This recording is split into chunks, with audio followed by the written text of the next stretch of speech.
26/11चा mastermind Tahawwur राणाला 18 दिवसांची कोठडी. पटियाला हाऊसच्या एनआय कोर्टाचा निर्णय. एनआयकडून 20 दिवसांच्या कोठडीची मागणी करण्यात आली होती. कटक कारस्थानात कोण कोण सहभागी होतं याची माहिती राष्ट्रीय तपास यंत्रणा मिळवणार. तहवूर राणाचा आणखी एक फोटो समोर. तहवूर राणाला भारताकडे सोपवतानाचा फोटो समोर.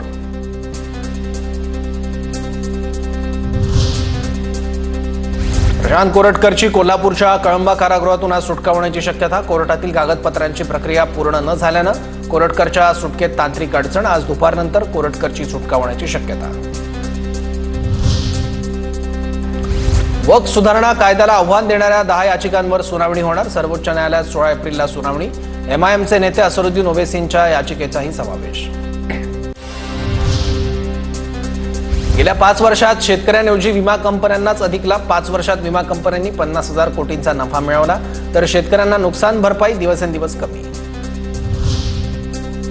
शिक्षण विभागात कोट्यवधीचा भ्रष्टाचार. अपात्र शिक्षकांच्या नावानं काढलं वेतन. शिक्षण भरती घोटाळा प्रकरणाची एसआयटी चौकशी करा. राज्य अल्पसंख्याक आयोगाचे अध्यक्ष प्यारे खान यांची मुख्यमंत्र्यांकडे मागणी. महात्मा फुलेंच्या जयंतीनिमित्त चंद्रकांत पाटील फुलेवाड्यात. चंद्रकांत पाटलांचा छगन भुजबळांकडून फुले पगडी देऊन सन्मान. मालमत्तेच्या वादातून सदरुद्दीन खानवर हल्ला झाल्याचा संशय. खानवरही मुंबई, नवी मुंबई आणि ठाण्यात अनेक गुन्हेगारी आरोप.